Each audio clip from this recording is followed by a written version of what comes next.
सब दोस्तों, उम्मीद है आप सब खैरियत से होंगे। दोस्तों आज जो आप सबक सुनने वाले हैं उस सबक का नाम है कौमी हमदर्दी। इस सबक के ऑथर जो हैं वो मौलाना अल्ताफ़ हुसैन हाली। उनकी विलादत 1837 में हुई और उनकी वफ़ात 1914 में हुई। अल्ताफ़ हुसैन नाम हाली तक़ल्लुद और शम्सुल उलमा खिताब था। वालिद का नाम ख्वाजा ऐज़ बख्श अंसारी था। पानीपत में पैदा हुए। आपने पहले कुरान पाक हिफ्ज़ किया, फिर फ़ारसी और अरबी की तालीम पाई। 17 बरस की उम्र में शादी हो गई। फिर आप दिल्ली चले आए, जहाँ मिर्ज़ा गालिब और नवाब मुस्तफ़ा शान शेफ्ता की सोबत मैसर आई। उसके बाद लाहौर आ गए और पंजाब बुक डिपो में मुलाजमत इख्तियार कर ली। वहाँ उन्होंने कत्ब के उर्दू तराजिम पर नज़र आसानी और दुरुस्ती का काम किया। उस काम से हाली को अंग्रेज़ी ज़बान और उसके अदब से आगाही हासिल हुई। यही उन्होंने मौलाना मोहम्मद हुसैन आज़ाद के साथ मिलकर मौज़ूआती मुशायरों की बुनियाद डाली, जिनमें शायर मुख्तलिफ मौज़ूआत पर नज़में लिख कर लाया करते थे। उन्होंने मुशायरों में हाली ने बुरखा रुत, रहम और इंसाफ, हुब्ब वतन और उम्मीद के उनून से नज़में पढ़ी।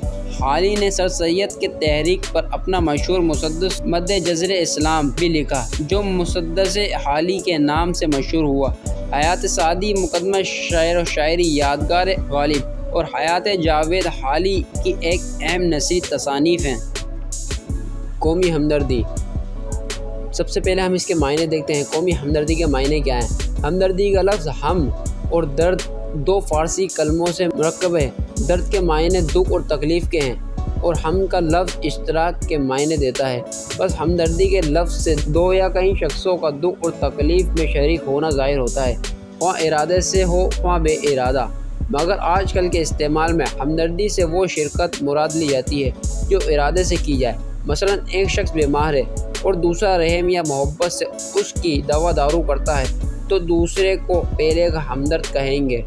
अगर ये बात सच है तो ये ज़रूर मानना पड़ेगा कि अगर तमाम इंसान एक दूसरे की हमदर्दी के ज़िम्मेदार हैं और हर शख्स मुसीबत की हालत में अपने हमजिनसों से मदद लेने का इस्तेहक़ रखता है, कौन है जो इस बात से इनकार करेगा कि भाई को भाई से एक ताल्लुक़ है जो एक दूसरे की हमदर्दी पर मजबूर करता है? फिर क्या वजह है कि उन भाइयों की औलाद में उस हमदर्दी का कोई हिस्सा बाकी ना रहे? बेशक जब तक के माँ बाप के खून का कतरा औलाद के रको-पे में बाकी है, हमदर्दी का रिश्ता कभी मुनक़ता नहीं हो सकता।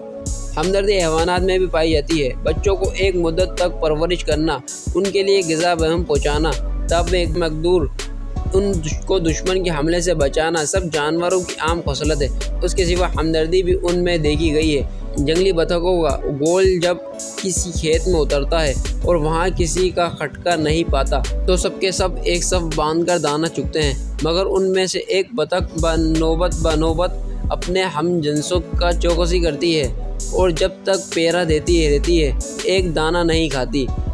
चूटा जब कहीं अनाज का ज़ख़ीरा पाता है तो कभी तन परवरी नहीं करता, बल्कि उसी वक्त अपने हमजिनसों को खबर कर देता है और थोड़ी सी देर में लाखों चूंटों को वहाँ जमा कर देता है। इसी तरह और मिसालें भी पाई जाती हैं। इसी से दो बातें साबित होती हैं। एक ये कि हमदर्दी इंसान की तबीयत में भी ज़रूर रखी गई है, क्योंकि जो खूबियाँ कुदरत ने और हैवानात को इनायत की है, इंसान उनका ज़्यादातर मुस्तहिक है। दूसरे ये कि हमदर्दी एक कुदरती खासियत है जो बगैर तालीम और इक्तिसाब के इंसान की तबीयत में खुद ब खुद जोश मारती है, क्योंकि अगर ऐसा ना होता तो और हैवानात में जो अक़ली तालीम से बिल्कुल महरूम है, इसका वजूद हरगिज़ ना पाया जाता। हमदर्दी इंसान में इसलिए पैदा की गई है कि कारखाना दुनिया का इंतज़ाम दरहम बरहम न होने पाए, क्योंकि इंसान अपनी ज़रूरियात में एक दूसरे के मोहताज है। एक की गाड़ी दूसरे की मदद के बगैर नहीं चल सकती। बस अगर इंसानों में हमदर्दी ना हो तो ये तमाम कारखाने दरहम भरम हो जाएँ। हमारे हमवतन भी हमदर्दी की असल से बेखबर नहीं है। कुएँ बनवाने, तबील लगानी, मोहताजों की खबर लेनी, बेवाओं की मदद करनी, बियाह शादी में शरीक होकर एक दूसरे का काम बंटवाना, बीमार की इयादत, मैयत की ताज़ियत और इसी तरह और बहुत सी बातें हमारे मुल्क में भी पाई जाती हैं। बाज़ औक़ात ये कुदरती खसलत जिसका नाम हमदर्दी है, मश्क और तालीम से तमाम कौम में फैल जाती है और इसका असर किसी कदर तेज़ हो जाता है। म्यूनसिपल कमेटियाँ जो सरकार ने जाबजा शहरों में कस्बों में कायम की है, अगर पूरा अपना फ़र्ज़ अदा करें और जिस गर्ज़ के लिए मुकर्रर हुई है उसी को मद्देनज़र रखें तो ये भी हमदर्दी के अच्छे नमूने हैं। ज़माना भी तरह तरह से हमको हमदर्दी की तरफ माइल कर रहा है। مذہب بھی ہم کو بہت زور زور سے ہمدردی کی طرف کھینچتا ہے۔ ہندو مسلمان اگر اپنی مذہبی کتابیں دیکھیں گے تو ان کو ہمدردی کی ترغیب سے مالا مال پائیں گے۔ قوم ایک درخت کی مثال لگتی ہے جس کی ٹہنیاں اس کے مختلف خاندان ہیں اور اس کے پتے ہر ایک خاندان کے مرد و عورت ہیں۔ جب تک درخت جڑ ہری ہے اس کی ٹہنیاں اور پتے بھی ہرے ہیں، لیکن جب جڑ کو پانی نہ پہنچے گا ٹہنیاں اور پتے سب سوکھ جائیں گے۔ اور جو لوگ یہ سمجھتے ہیں کہ ہماری کوشش سے تمام ملک کے حالات کیوں کر بدل سکتی ہے، ان کی خدمت میں یہ عرض کیا جاتا ہے کہ صرف 2 خیال ہیں جنہوں نے دنیا کی تنزل اور ترقی پر بہت کچھ اثر کیا۔ ایک یہ کہ ہم کچھ نہیں کر سکتے، دوسرے یہ کہ سب کچھ کر سکتے ہیں۔ پہلے خیال کا نتیجہ یہ ہوا کہ کچھ نہ ہوا اور دوسرے خیال نے دنیا میں بڑے بڑے اعجازات ظاہر کیے۔ تو یہ تھا ہمارا قومی ہمدردی کا سبق۔ امید ہے آپ کو پسند آیا ہوگا۔ تو ہم اس سے ریلیٹڈ کچھ MCQs ہیں جو آپ اپنی ذہنی ٹیسٹ کے لیے چیک کر سکتے ہیں کہ آپ نے اس سبق سے کیا سیکھا۔ ہمدردی ایک خاصیت ہے، قدرتی، مصنوعی، نمائشی یا تجارتی۔ ان 4 آپشن میں سے ایک آنسر درست ہے۔ اس کا وہ کون سا آنسر ہے؟ قدرتی، مصنوعی، نمائشی، تجارتی؟ آپ کمنٹ سیکشن میں بتائیں۔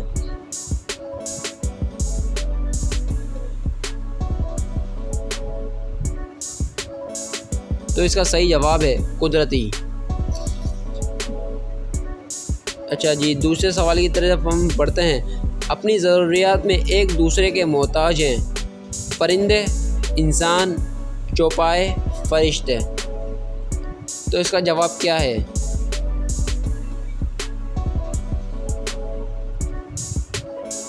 تو اس کا جواب ہے انسان۔ تیسرا سوال، ہمارے ہم وطن بھی اصل سے بے خبر نہیں ہیں، ہمدردی کی، خود غرضی کی، مجبوری کی، دوستی کی۔ تو اس کا صحیح جواب کیا ہے؟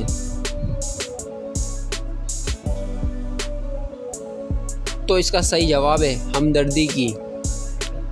چوتھا سوال جو ہے، زمانہ بھی طرح طرح سے ہم کو مائل کر رہا ہے، دوستی کی طرف، مروت کی طرف، ہمدردی کی طرف یا زندگی کی طرف؟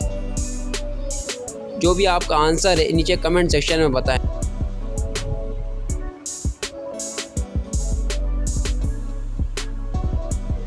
تو اس کا صحیح جواب ہے ہمدردی کی طرف۔